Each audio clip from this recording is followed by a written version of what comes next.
Acá están, ya están obtenidas.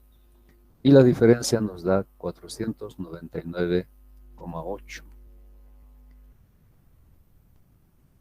Bueno, este valor de lambda es a la temperatura de 156,4, pero a la presión de 1 atmósfera. Y este valor obtenido es también a la misma temperatura, pero a la presión de 5,75.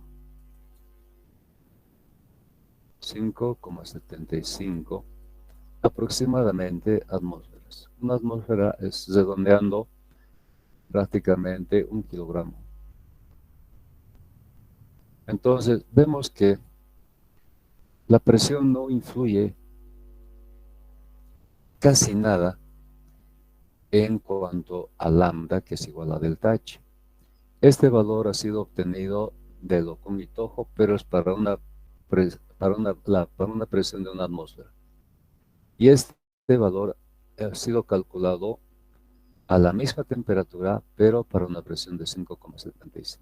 Entonces, eso justifica por qué, aun siendo la presión diferente a la que se halla el vapor, es bastante confiable utilizar lambda.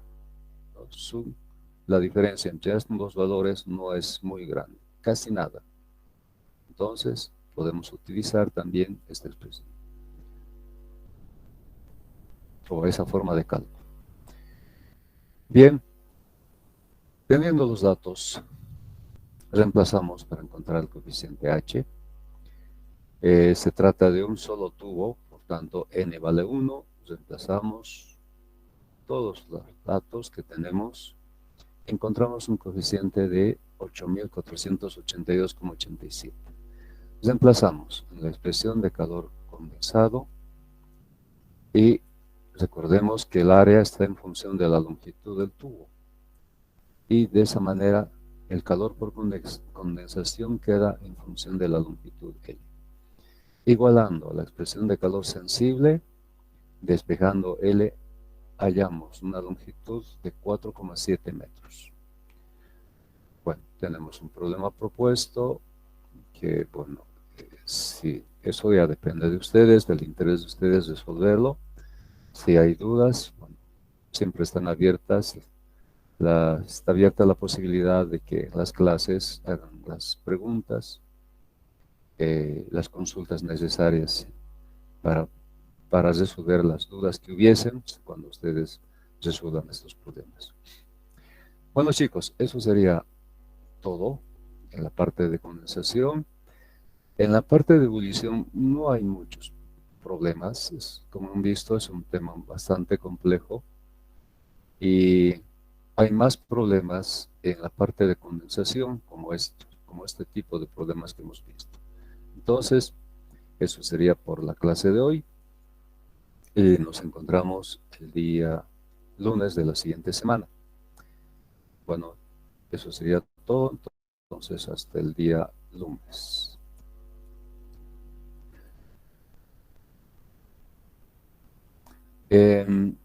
Bueno, tengo las 9:46.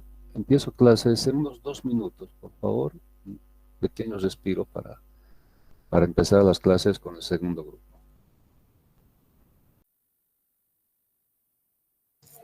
Hasta luego, Inge. Hasta luego, Inge. Hasta luego, el día lunes.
Buen día, chicos del segundo grupo.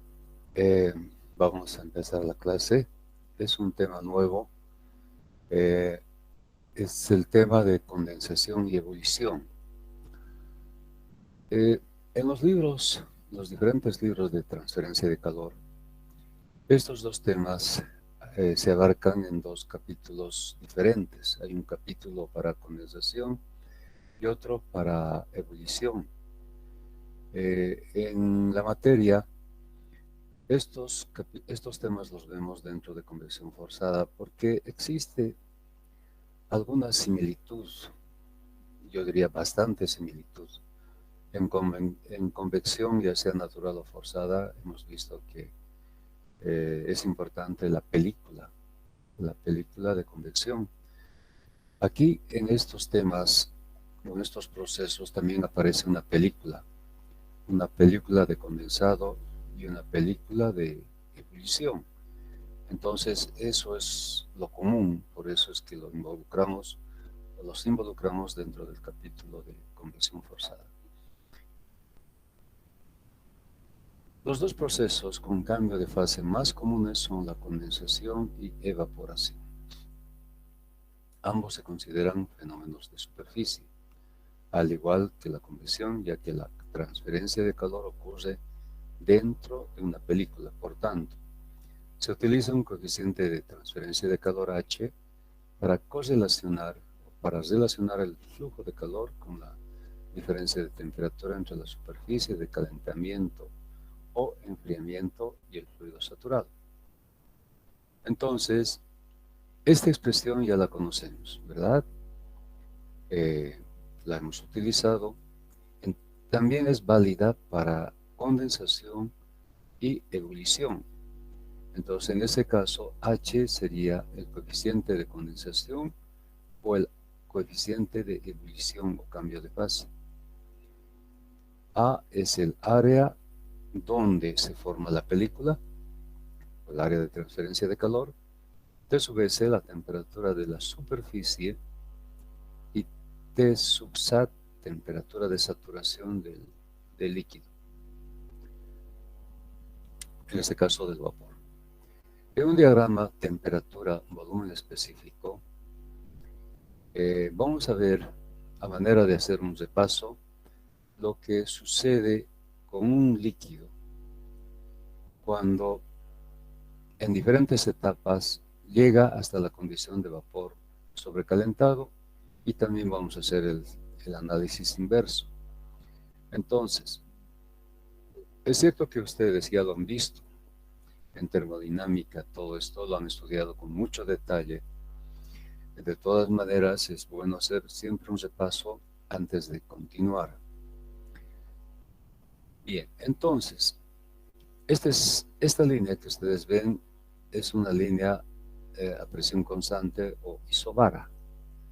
Entonces, el proceso que vamos a describir ocurre a presión constante. Empecemos por una condición de líquido subenfriado o líquido comprimido en 1. Vamos entregando calor a este líquido y llegamos a la condición de líquido saturado. A este punto vamos a llamar punto 2. La temperatura a la que llega este fluido también se llama temperatura de saturación. Temperatura de saturación. Luego, si continuamos entregando calor, empieza el cambio de fase. En este punto, el punto 2, el líquido se llama líquido saturado, porque todas sus moléculas son líquidas. Entonces, a medida que vamos entregando calor, el líquido va cambiando de fase, más o menos por la mitad. Podemos considerar que de la mezcla líquido-vapor, el 50% en masa, el 50% es líquido y el 50% es vapor. Seguimos entregando calor y llegamos a este punto donde el 100% de moléculas están en fase de vapor, por eso se llama vapor saturado. Entonces, en este proceso, de 2 hasta este punto, que vamos a llamar 3, se cumple un cambio de fase, de líquido a vapor. En los equipos llamados evaporadores o calderos, para su diseño se toma en cuenta el proceso que se cumple entre 2 y 3, cambio de fase, por eso evaporador o caldero. Si continuamos entregando calor, ¿qué sucede? Llegamos a este punto 4, y este punto 4 se halla dentro de la zona de sobrecalentamiento o recalentamiento. Es un vapor recalentado. Entonces, en este proceso, la adición de calores ha transformado de una condición de líquido comprimido o subenfriado a una condición de vapor sobrecalentado o recalentado. Por tanto, identificamos diferentes, en realidad dos tipos de calores. En el proceso que se cumple entre 1 y 2, el calor entregado es un calor de tipo sensible. Es un calor sensible.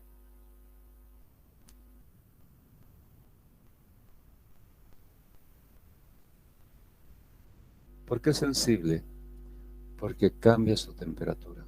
De 1 a 2 cambia su temperatura. De 2 a 3, este calor que se está entregando se llama calor latente. De 2 a 3 tenemos calor latente.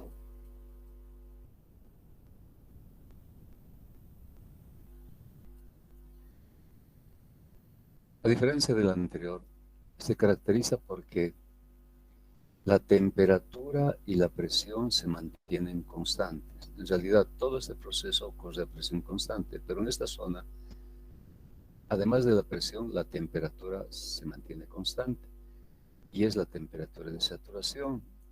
Entonces, la temperatura 2 es igual a la temperatura de 3.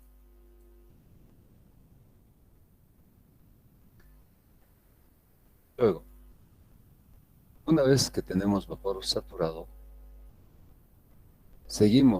al seguir suministrando calor, lo que hacemos es otra vez elevar su temperatura hasta llegar a la condición de vapor sobrecalentado o recalentado.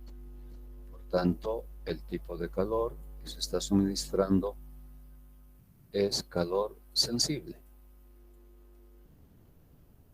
Es un calor de tipo sensible.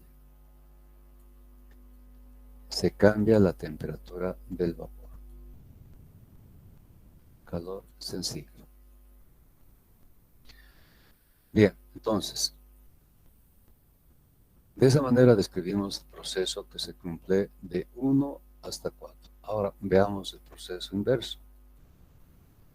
Estamos en la condición de vapor sobrecalentado o recalentado. Queremos llegar a la condición de líquido subenfriado. ¿Qué tenemos que hacer al principio? Quitar esta cantidad de calor para que se transforme el vapor de sobrecalentado a saturado. Una vez que hemos llegado a este punto, que es el 3, seguimos extrayendo calor y condensamos. O sea que el cambio de fase ocurre solamente en esta parte. De vapor saturado, la extracción de calor va a convertir en líquido saturado. Seguimos extrayendo calor y podemos llegar hasta el punto 1, que es que está en la condición de líquido comprimido o líquido subenfriado. Entonces, extrayendo calores, llegamos al punto 1, del punto 4 al punto 1. Bien, entonces lo que sucede en un condensador es el proceso de 3 a 2. Lo contrario de un evaporador, en un evaporador sucede el proceso de 2 a 3. Es cierto que en algunos equipos esta etapa de subenfriamiento también puede darse, pero es mejor separar las etapas y así de esa manera vamos a tener, por ejemplo, 3 equipos que pueden estar en serie.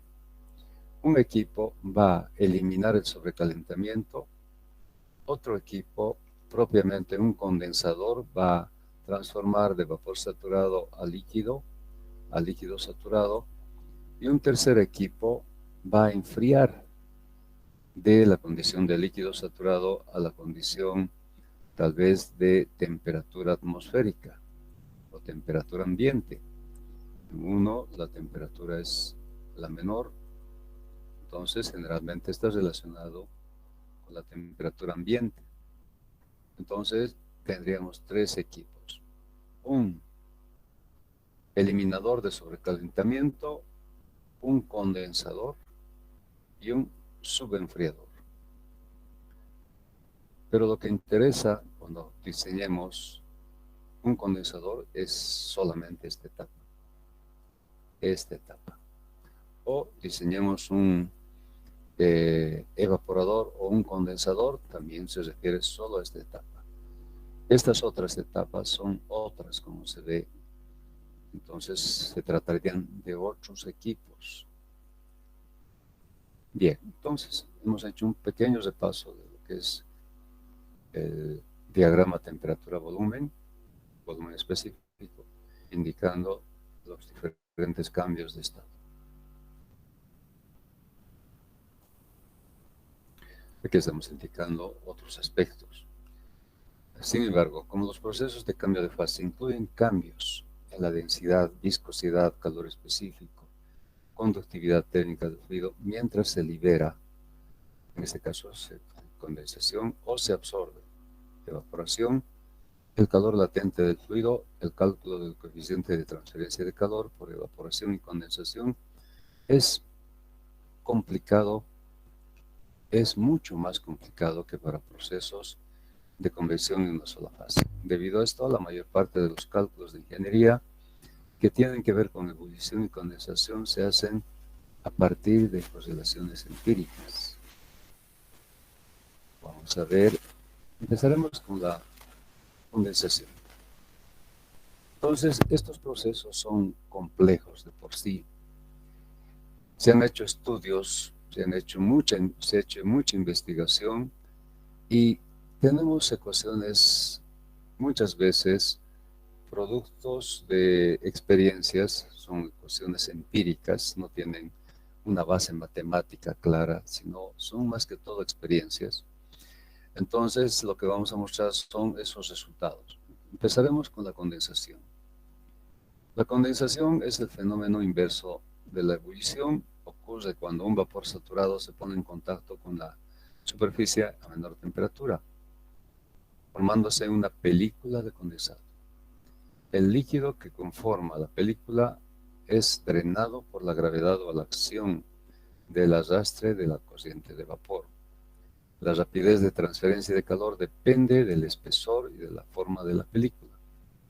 El espesor de la película depende de la rapidez de condensación y de la rapidez de remoción del condensado. Entonces, aquí tenemos en esta figura la representación de la película de condensado, o sea,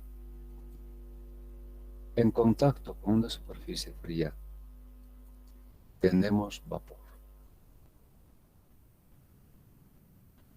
El vapor se encuentra a una temperatura mayor que la superficie fría.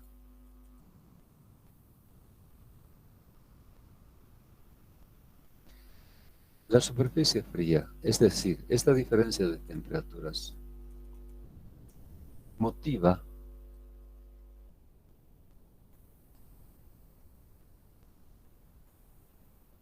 una transferencia de calor dirigida del vapor a la superficie fría, en ese sentido. Al perder calor, el vapor, como hemos visto en el diagrama, se da lugar a un cambio de fase. De vapor se convierte en líquido. Por eso que esta película es una película líquida o película de condensado. Entonces, en contacto con la superficie fría se forma una película líquida de condensado que va descendiendo, ya que por la posición de placa vertical fría, todas las moléculas de condensado van a ir descendiendo por la acción de la gravedad y nuevas moléculas se van a incorporar a la película y así continuamente hasta condensar, digamos, toda la masa de vapor. Entonces, dentro de esta película encontramos perfiles de velocidad, perfiles de temperatura. Ese es el perfil de velocidad. Es, como ven, es 0 sobre la superficie fría. Y llega a un valor máximo prácticamente sobre el límite o frontera. En el perfil de temperaturas, la temperatura menor es la temperatura de superficie y la temperatura mayor, como se ve, es la temperatura del vapor. Entonces, el proceso de la condensación no va a ser igual para superficies verticales o superficies horizontales. Superficies cilíndricas verticales o superficies cilíndricas horizontales. La forma de la película va a variar. El efecto de la gravedad puede influir de manera diferente. Entonces, de ahí la complejidad de poder encontrar el coeficiente H. Bueno,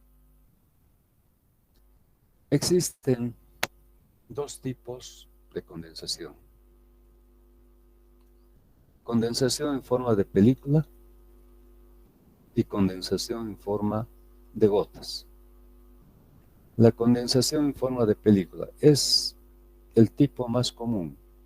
Se caracteriza por una delgada capa de líquido que se forma sobre la superficie y tiene lugar en superficies limpias, aunque hay otros factores más. Vamos a indicar luego, absorbentes en contacto con vapores no contaminados. Entonces, esta es una superficie fría cuya temperatura S es menor a la temperatura de vapor que está en contacto. Entonces, como hemos explicado, ese contacto con la superficie fría va a generar la condensación y se forma una película de condensado.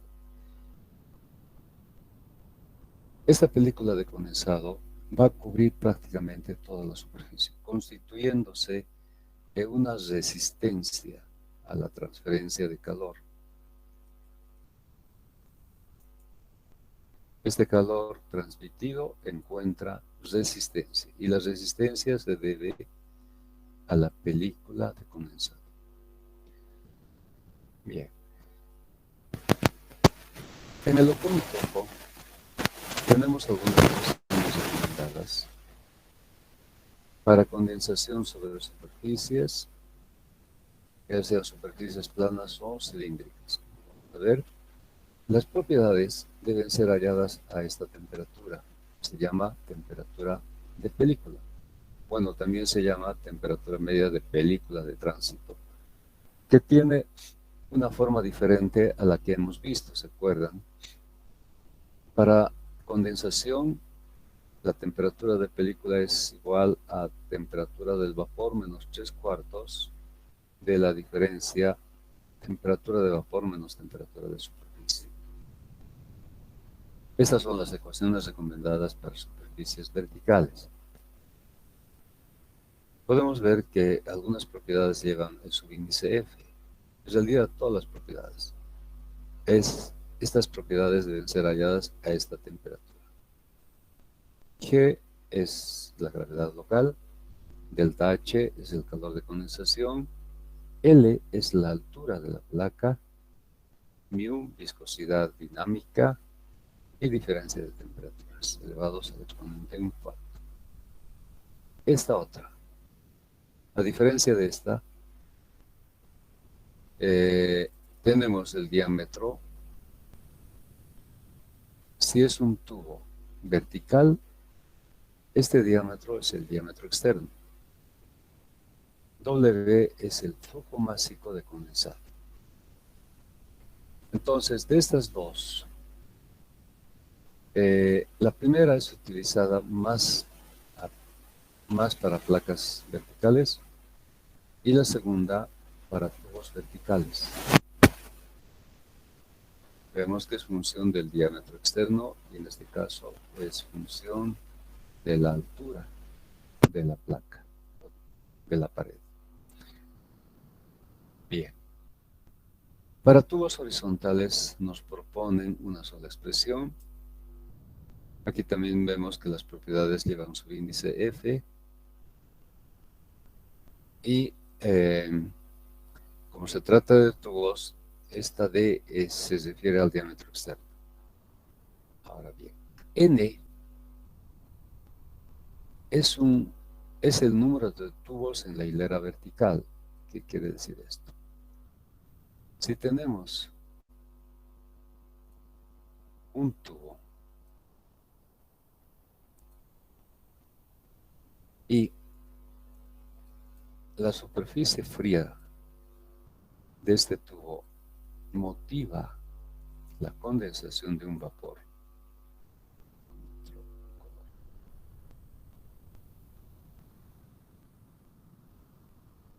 Aquí está el condensado. Bueno, suponiendo que es esto. Entonces, ¿qué va a pasar con esta película? Estamos hablando de tubos horizontales. Por la gravedad, las moléculas de condensado van a ir descendiendo y se van a aglomerar en esta región. El espesor de esta parte de la película va a ser mucho mayor que el espesor de esta parte. Acá va a ser muy delgada y aquí va a ser muy gruesa.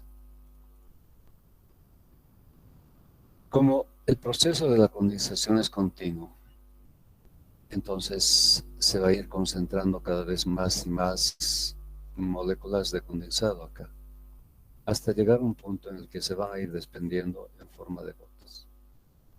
Y si tenemos un tubo por debajo de este, ¿qué va a pasar? Va a afectar a la película de este tubo.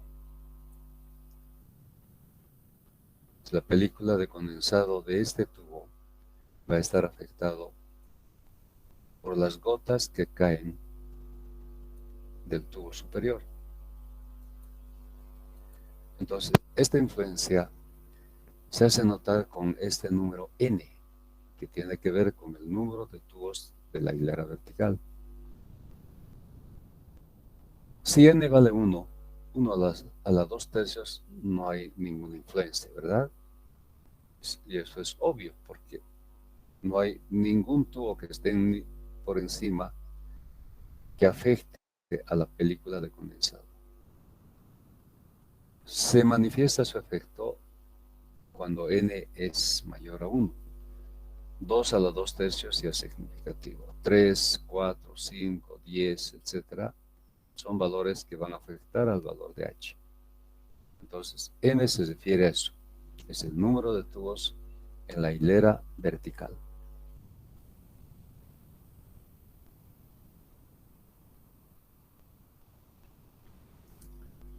Este tipo de condensación hay dentro de tubos horizontales. Estas expresiones nos dan el coeficiente H sobre las superficies. Paredes, tubos. En este caso, tubos sobre la superficie de tubos horizontales. El hecho de que el vapor esté por fuera de los tubos es la disposición más común, pero podría haber algunos casos muy especiales, muy particulares, donde suceda lo contrario, es decir, el vapor esté dentro de los tubos. Aquí tenemos algunas ecuaciones recomendadas. Indicamos que no es muy común esta expresión, donde vemos diferentes términos y los subíndices. El subíndice L se usa para el líquido, el subíndice B para el vapor, S para la superficie y SAT para la condición de saturación. Por ejemplo, ROS LG corresponde a la densidad de un vapor húmedo, es decir, que está en equilibrio vapor y líquido. ROS L, densidad solo de líquido, Rho sub B, densidad solo de vapor, K sub L al cubo, coeficiente de conducción de la fase líquida, es decir, del condensado. Lo mismo acá, mu sub L, viscosidad de la fase líquida. Y D sería en este caso diámetro interno, porque se refiere a la condensación dentro de tubos horizontales. Diámetro interno, entalpía de la zona bifásica, calor específico del líquido y así. Válido cuando el Reynolds, dada a través de esta expresión, es menor a 35.000.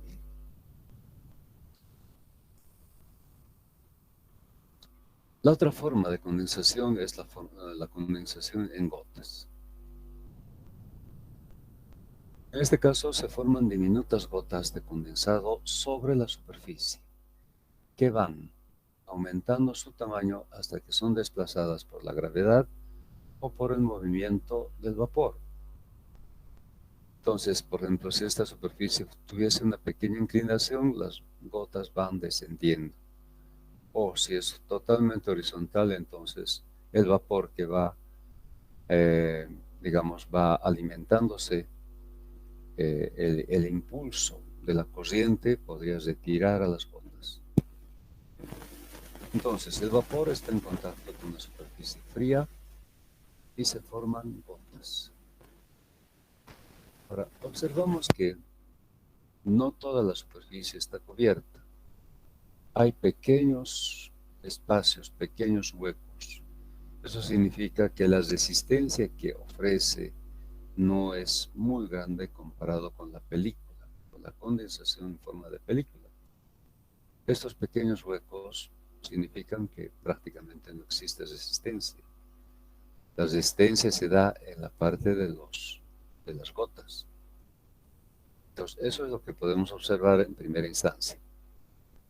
Eso lo decimos aquí. En la condensación en gotas, una proporción de la superficie de condensación está expuesta al vapor, razón por la cual la rapidez de transferencia de calor es mayor que la condensación en película, forma de película. Se ha encontrado que los coeficientes de transferencia de calor para condensación en gotas pueden ser de 4 a 8 veces más elevados que en la condensación en forma de película. Y este resultado alcanzado con la experiencia es muy interesante. Se puede demostrar que el flujo másico, cuando se forman gotas, es mayor al flujo másico de condensado cuando se forma una película. La demostración es sencilla. Partimos de la expresión de calor. Cuando es en gotas, gradiente sobre resistencia en gotas. El calor en forma de película, cuando la condensación es forma de película.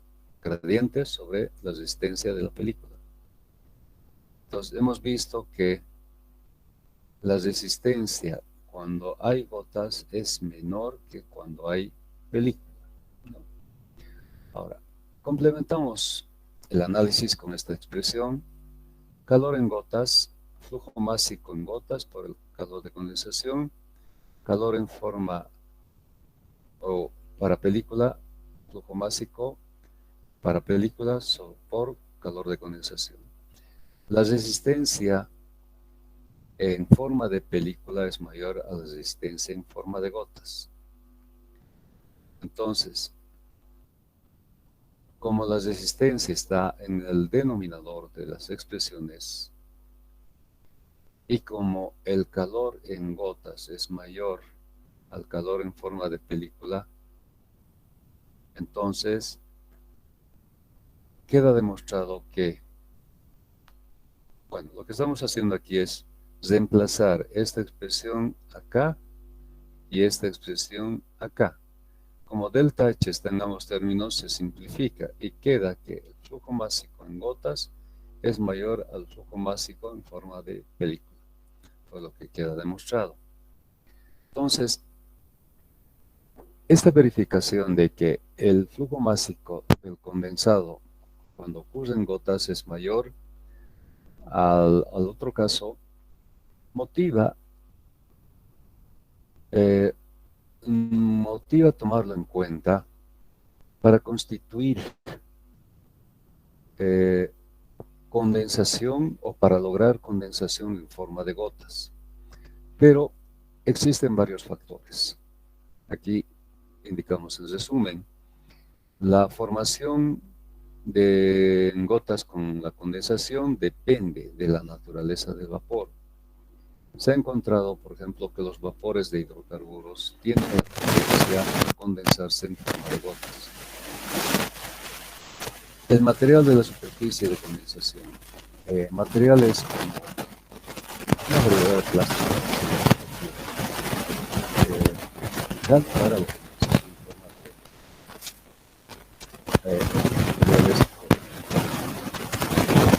materiales de condensación en forma de película, pero los plásticos generalmente tienen ese efecto. Y el acabado superficial. Una superficie pulida tiene tendencia a formar gotas de una superficie áspera. Entonces, como un fluido, pues no se puede cambiar su naturaleza y el lograr un acabado superficial pulido, imagínense un condensador compuesto por 100 o 200 o más tubos. Pulir todas las superficies externas del tubos no es una decisión muy práctica, ¿verdad? Entonces, se desechan ambos, la primera y la tercera, y se opta por la media, es decir, la opción 2, el factor 2. Disculpen, Sí, dime. está habiendo mucha interferencia, no se le está pudiendo escuchar bien. No sé si es cosa mía. No entiendo. Sí, ingeniero, desde hace unos minutos. Voy a conectar nuevamente. El volumen. Está bien el volumen. De todas maneras, voy a subir. Ahora está bien, ingeniero, sí, ya se ha perdido el ruido que Ah, le ya. estoy... Qué bueno. Qué bien que se haya solucionado. Decía, de estos tres factores, el que es más factible es el segundo. Y se logra recubriendo una superficie metálica con un material, una variedad de plástico que se llama teflón. Entonces, es cierto que significa una inversión económica, pero esa inversión económica tiene resultados muy interesantes. Lograr que el flujo másico de condensado se incremente de 4 a 8 veces más respecto de la condensación en forma de película. Entonces, este resultado justifica la inversión de recubrir las superficies con materiales que posibiliten la condensación en forma de gotas. De todas maneras, la explicación sobre el coeficiente de condensación en forma de gotas cuando la superficie es de cobre.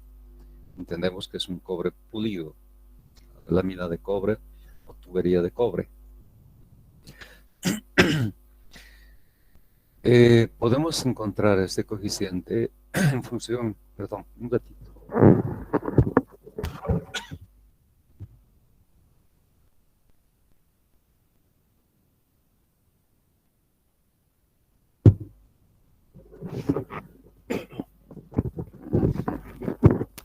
Disculpe. Decía, podemos encontrar este coeficiente en función de la temperatura de saturación de ese vapor en un rango comprendido entre 22 y 100 grados. Y para temperaturas mayores a 100 tenemos un valor constante. En la búsqueda que yo hice para esta información no he encontrado más que esta. Pese a que, como decía la búsqueda, unos 4 o 5 libros, pero no hay mucha información. Por eso que en los cálculos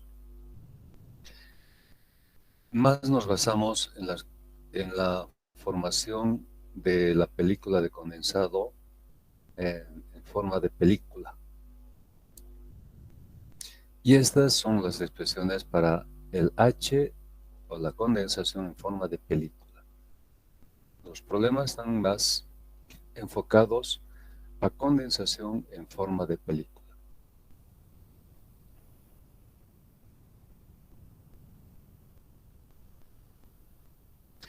Bien, ahora veamos el fenómeno de la ebullición. Cuando un fluido confinado en un recipiente se calienta desde abajo y la adición de calor es lenta, se observa la formación de vapores en la superficie libre. A medida que aumenta el flujo de calor, se forman burbujas en la superficie del elemento de calefacción, las cuales cambian de tamaño mientras suben por el fluido. Además de la evaporación en la superficie libre, esta formación de burbujas con la agitación que le es propia se denomina ebullición. El comportamiento de un fluido durante la ebullición depende en gran parte del exceso de temperatura, que es la diferencia de temperaturas de la superficie y la temperatura de saturación del fluido, medido a partir de la temperatura de ebullición del fluido. La figura que vamos a mostrar enseguida indica 6 regímenes diferentes para la ebullición en el recipiente típico. La curva de flujo de calor se denomina comúnmente curva de ebullición.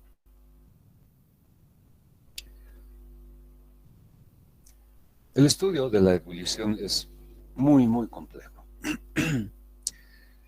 En esta gráfica vemos el flujo de calor por unidad de área y al mismo tiempo el coeficiente de transferencia de calor H versus el exceso de temperatura de superficie menos temperatura de saturación.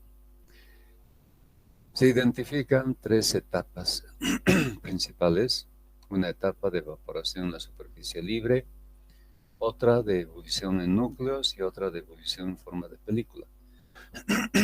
Cada etapa tiene a su vez subetapas. La primera es única, hay convección libre. En la segunda hay 2 subetapas. La subetapa o la identificada con 2 burbujas individuales, burbujas de columnas, película inestable, estable, y la radiación afecta a la película. Para entender un poquito mejor esto, vamos a ilustrar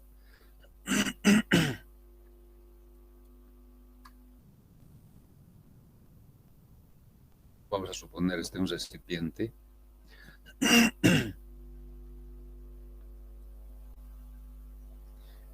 y vamos a analizar lo que pasa.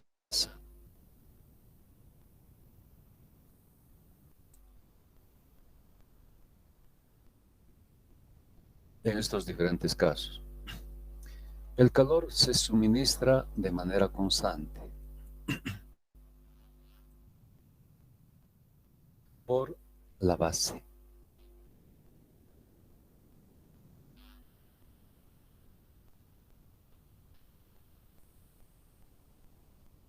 Entonces,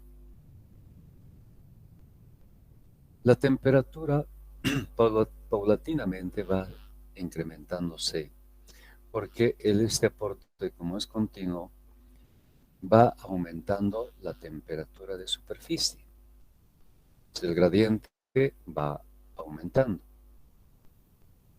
En un principio, se crean condiciones de convección libre, es decir, no hay formación de burbujas. Las moléculas frías en contacto con la superficie caliente van aumentando su temperatura y se vuelven más livianas, como hemos visto en la parte de convección natural. Estas moléculas van ascendiendo por el cambio de densidad que sufren. Entonces tenemos moléculas que ascienden y ese movimiento es apenas visible. Hay movimiento de esta forma.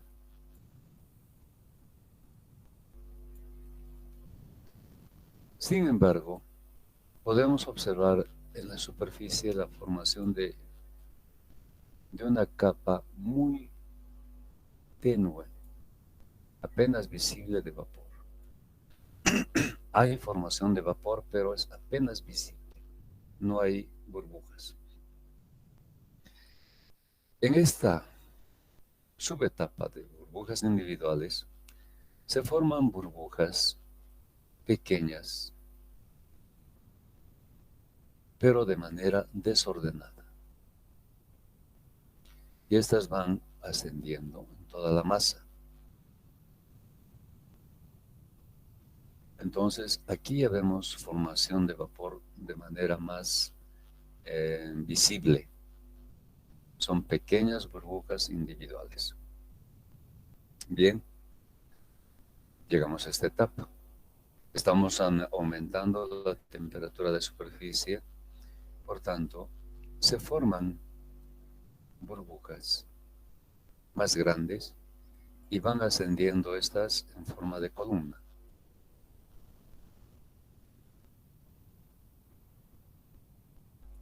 Hasta llegar a un punto máximo de calor.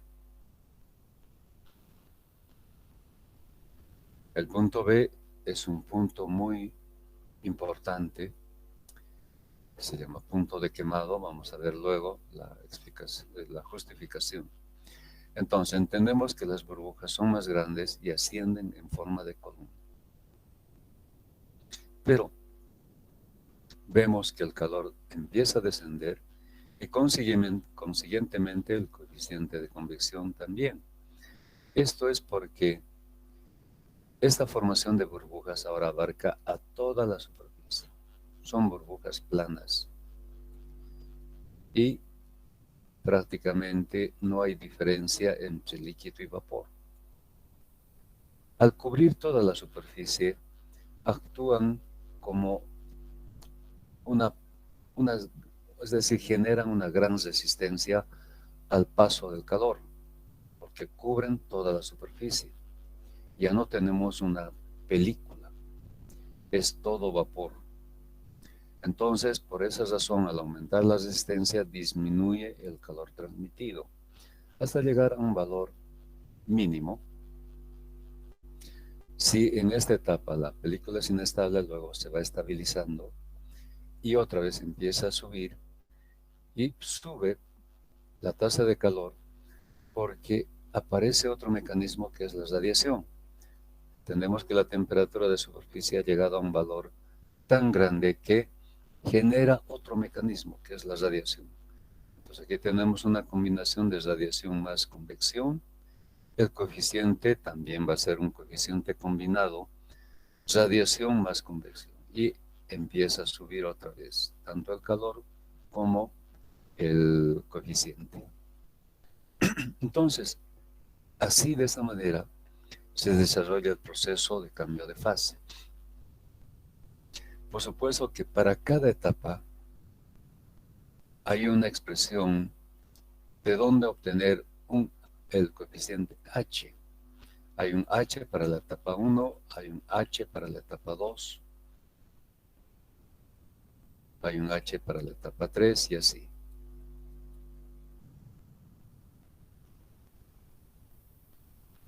H para la etapa 4, en fin. Entonces, cada etapa es muy diferente. Tiene sus propias características, por tanto, las expresiones obtenidas para obtener H, más que todo son expresiones empíricas, productos de la experiencia que de un análisis matemático. Sin embargo, este punto, decía, constituye un límite en la aplicación de la teoría.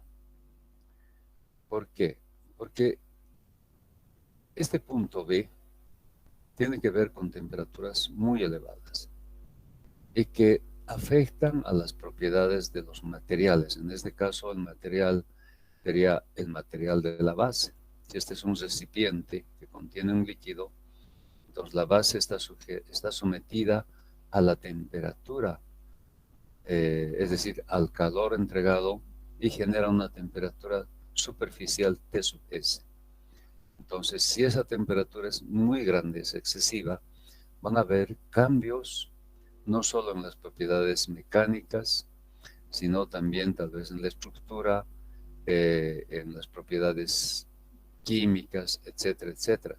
De ahí que este punto es un punto muy importante que se toma en cuenta en el diseño. Aquí estamos explicando con cierto detalle. Régimen 1, el calor se transfiere por convección natural. Régimen 2, empiezan a aparecer burbujas en la superficie de calefacción y suben en forma individual hasta la superficie libre.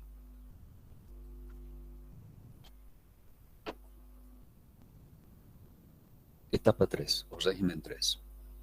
La acción de la ebullición se hace tan fuerte que las burbujas individuales se combinan unas con otras rápidamente para formar una columna de burbujas de vapor que llega hasta la superficie libre.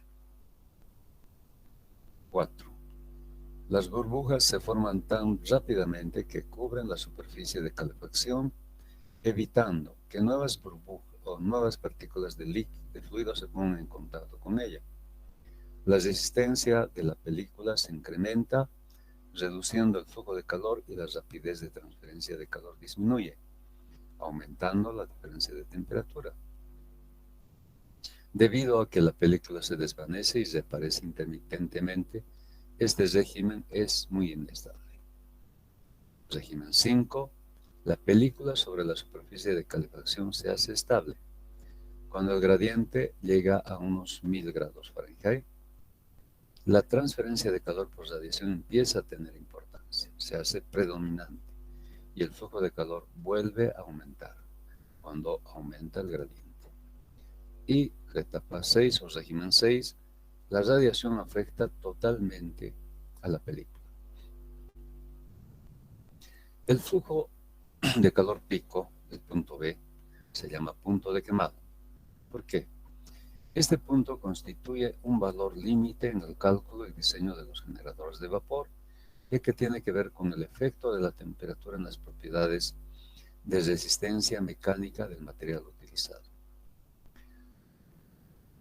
Entonces, esta es la razón por qué cuando se hace el diseño de evaporadores, de calderos, solamente se abarca hasta esta etapa. El punto de referencia es este, porque después la temperatura superficial se hace grande y aparece la radiación, etcétera, etcétera. Entonces se hace mucho más complicado el análisis.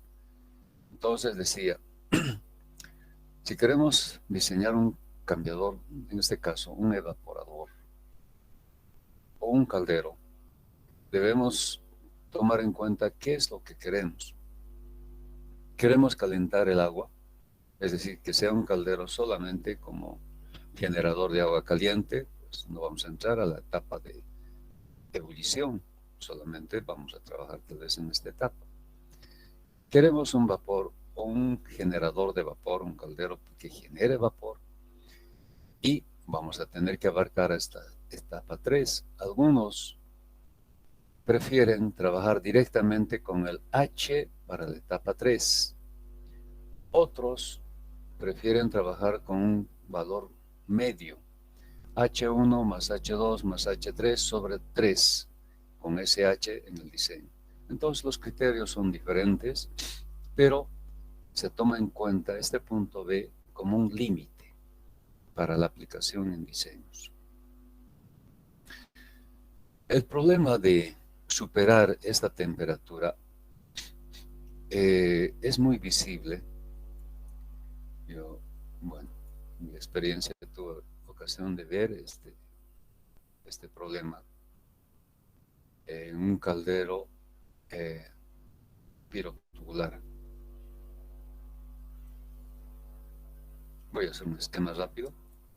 El tema de calderos ustedes lo van a ver más adelante tal vez. Y estoy dibujando un esquema simple para mostrar este efecto.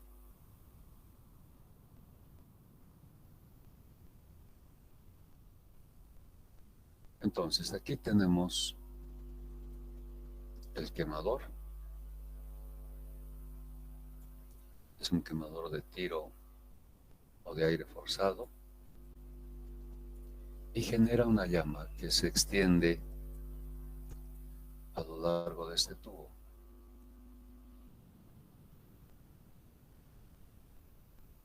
Este es el tubo de fuego. Y estos son los tubos de humo. O sea que los humos que se generan, portadores todavía de un contenido de energía interesante, entregan al agua cuando hacen este recorrido. Y luego, a través de una chimenea, se expulsan al medio ambiente. Entonces los gases salen y se pierden. El agua está en contacto con los tubos los tubos de humo y el tubo de fuego. Es decir, el agua está acá, a este nivel más o menos. Y está en contacto, decía, con los tubos de humo y los tubos de fuego.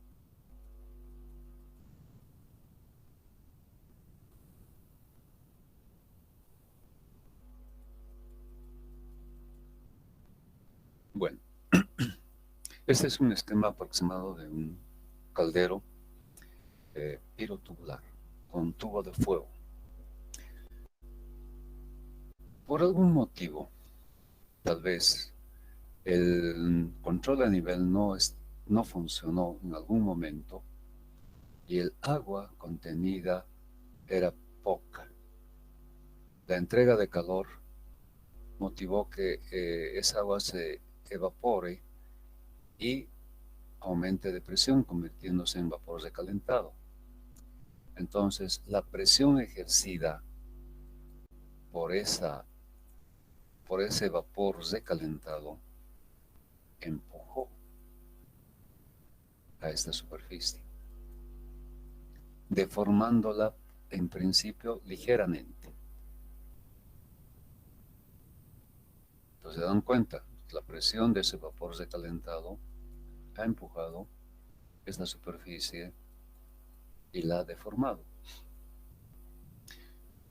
Pero el problema mayor es que esta deformación ha originado un impacto directo con la llama. Impacta directamente con la llama. Y eso hace que su temperatura cada vez vaya aumentando. Por tanto, con el tiempo la deformación va a incrementarse. Y el impacto cada vez va a ser mayor. ¿Se dan cuenta del peligro que existe? Bueno, yo tuve ocasión de ver, como les decía, un caldero que tenía este problema. Mirando por la mirilla, que en la mirilla pude ver cómo impactaba la llama con esta zona deformada. Entonces de ahí la importancia de la temperatura, que puede cambiar las propiedades mecánicas, puede hacer más dúctil o en algunos otros casos más quebradizo, y eso sería peor, o cambiar propiedades químicas o estructurales del material. Por eso es que ese punto B tiene su importancia. Bien.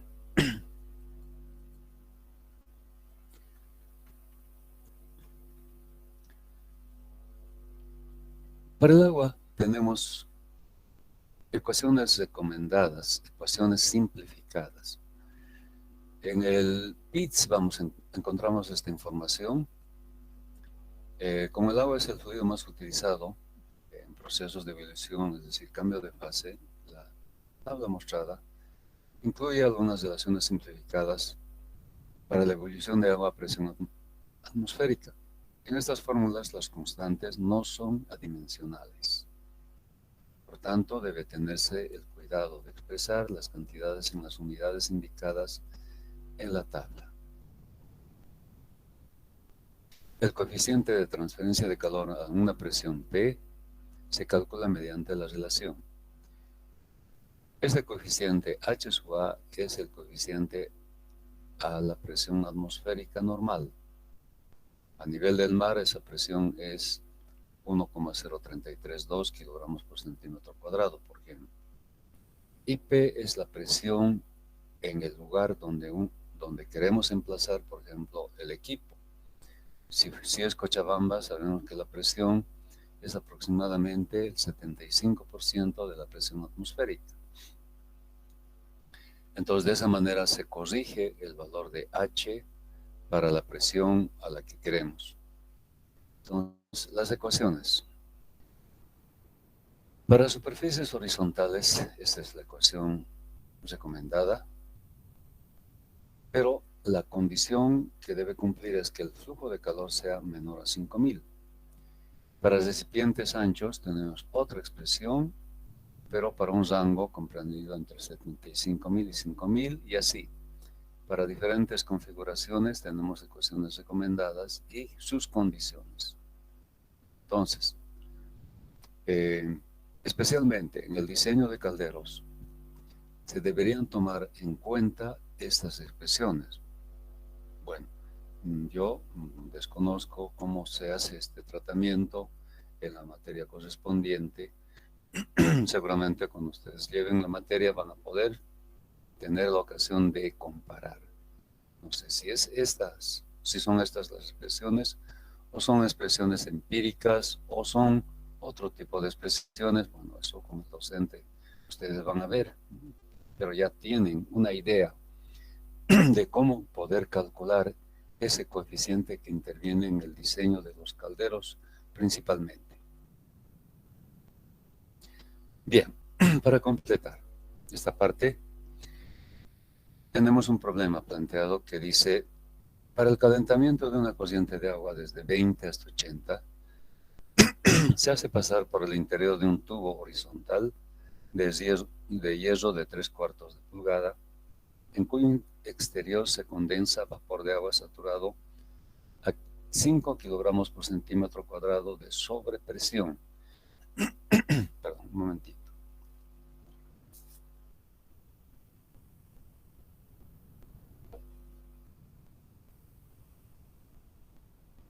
Calcúlese la longitud del tubo para el caudal de agua de 36 litros por minuto.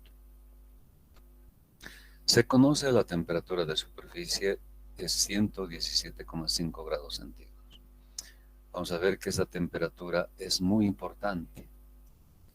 Entonces, en la figura mostramos el tubo dispuesto de manera horizontal. El fluido que circula por el interior es agua.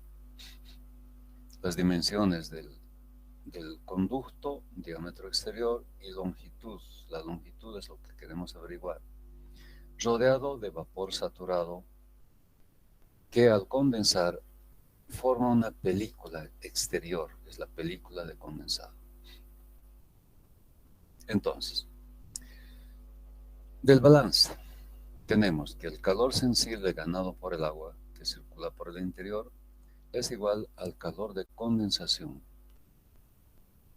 Como tenemos una superficie fría en contacto con el vapor, entonces el calor se dirige del vapor a la superficie fría y por tanto también a través de la pared al agua, que actúa como un fluido refrigerante. Es decir, gana calor, eleva su temperatura de 20 hasta 80. La expresión de calor por condensación, área superficial, coeficiente de condensación, diferencia de temperaturas, vapor menos superficie. El área está en función de la longitud que estamos buscando. H sub C0, coeficiente de condensación, que lo vamos a calcular, temperatura del vapor, temperatura de la superficie. La otra expresión es la expresión de calor sensible ganado por el fluido interno, que es el agua. Flujo másico por el calor específico y por el gradiente. El flujo másico se calcula mediante la expresión velocidad, sección transversal, densidad. La densidad a la temperatura de entrada es T sub 1. Empezamos calculando el calor sensible, el flujo másico. El producto de volumen por sección transversal nos da el caudal. El dato que nos da el problema es caudal. Entonces hallamos la densidad a la temperatura de entrada, que es 20, su valor es este. Reemplazando, encontramos un flujo másico de 2156,1 kilogramos por hora. Reemplazamos en la expresión de calor sensible considerando el calor específico para el agua 1. Y este es el valor. Vamos ahora al calor por condensación. Como tenemos como dato el diámetro normalizado 3/4 de pulgada, de tablas obtenemos sus dimensiones, diámetro interno, diámetro externo. Bien, necesitamos la temperatura del vapor, pero solamente tenemos la presión del vapor como presión o como sobrepresión. Acá está. Se trata de vapor de agua saturado a 5 kilogramos por centímetro cuadrado de sobrepresión. ¿Qué significa esto? Ustedes, todo lo que es presión lo han estudiado seguramente en mecánica de fluidos o en termodinámica. Vamos a hacer un pequeño repaso. Si consideramos el nivel que se encuentra a 0 atmósferas o 0 kilogramos por centímetro cuadrado, nivel de referencia 0. Sobre este nivel de referencia 0 tenemos la presión atmosférica. La presión atmosférica. También llamada presión barométrica. Esta es la presión atmosférica.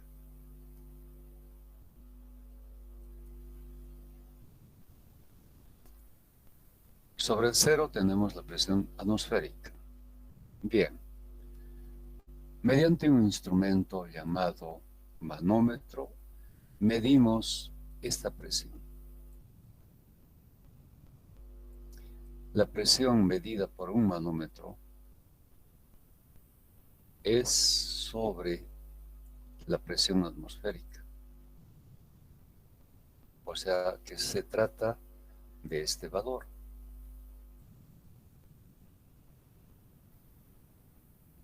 Este es el valor medido por un manómetro, por eso se llama presión manométrica o de sobrepresión. Entonces ya estamos entendiendo ese término. es sobre la presión atmosférica. Y si queremos obtener la presión absoluta, tomando en cuenta esta presión manométrica o sobrepresión, la presión absoluta obtendrá este valor. Esta presión absoluta, entonces, como ven, se obtiene como la suma de la presión atmosférica más la presión manométrica. O sea, presión absoluta igual a presión atmosférica más la presión manométrica.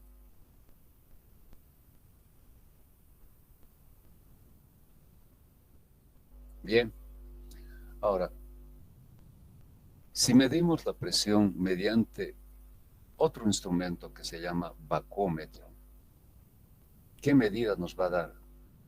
Nos va a dar esta medida, la presión bacométrica. O sea, el vacío podemos medir con un instrumento que se llama bacómetro y nos va a dar este valor, presión bacométrica. O sea, el valor es esta magnitud, esta distancia. A esto llamamos presión bacométrica. Por tanto, si queremos medir la presión absoluta, lo vamos a hacer como esta diferencia. Esta va a ser la presión absoluta cuando tenemos una presión de vacío, presión bacométrica. O sea, para presiones de vacío, la presión absoluta va a ser presión atmosférica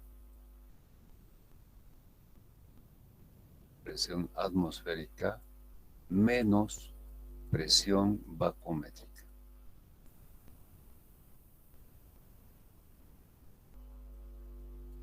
Esta es la presión manométrica.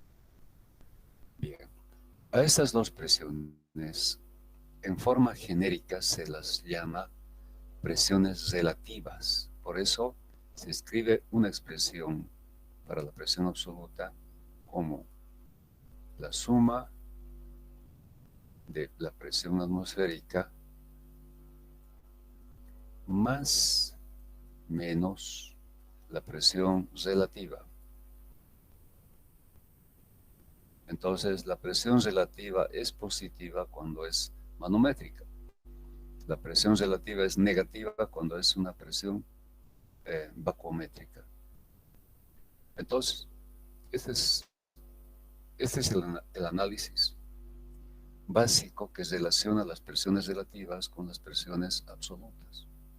Entonces, en nuestro caso, lo que tenemos es una presión manométrica, es sobre la presión atmosférica. Es cierto que aquí no dice presión atmosférica, sobre presión atmosférica, simplemente dice sobre presión. Entendemos que es sobre la presión atmosférica, por tanto es una presión manométrica. Por tanto, la presión absoluta debemos obtenerla mediante esta expresión, porque es una presión positiva. La presión atmosférica va a ser la presión a nivel del mar, y la presión manométrica es esta presión de 5 kilogramos por centímetro cuadrado. Bien, espero que con este pequeño repaso tengamos una idea clara de cómo manejar los datos de presión relacionados con el vapor.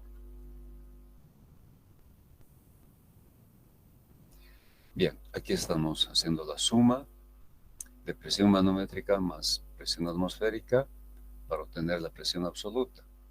La presión manométrica 5 kilogramos por centímetro cuadrado y la presión atmosférica para Cochabamba más o menos 0,75. Resultado 5,75. Ahora, con esta presión absoluta vamos a la tabla de propiedades del vapor saturado y hallamos la temperatura a la que se encuentra el vapor, la entalpía de líquido y la entalpía de vapor. En realidad, lo que nos interesa más es esta temperatura, pero vamos a ver el uso de estos dos otros datos para hacer otra verificación. Teniendo la temperatura del vapor, podemos hallar la temperatura de película. Tenemos como dato la temperatura de superficie. Entonces, la temperatura de película es 127,2 grados centígrados. De la tabla A5, propiedades del agua, a la temperatura de película hallamos la densidad, la viscosidad, el coeficiente de conducción, y también en esa tabla existe lambda, y lambda es lo mismo que calor de condensación. Lambda es igual a delta H. En muchas expresiones utilizamos delta H. Entonces, es lo mismo que lambda. Bien. Ahora, si a la temperatura a la que se encuentra el vapor, que es 156,4, hallamos lambda, el valor es este. Pero esta tabla es para una atmósfera y nosotros tenemos 5,75 atmósferas. 1 kilogramo por centímetro cuadrado es más o menos una atmósfera. Nos recordemos que una presión atmosférica es 1,0332 kilogramos por centímetro cuadrado. Redondeando, esto es prácticamente 1 kilogramo.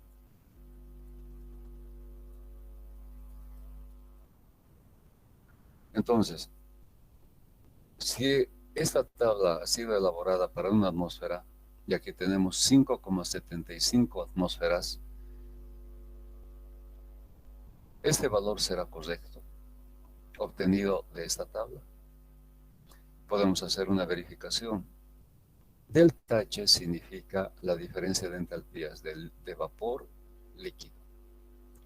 Como ya tenemos las entalpías a la temperatura de 156,4, que es vapor a la presión de 5,75 atmósferas, entonces el resultado nos da este valor, 499,8.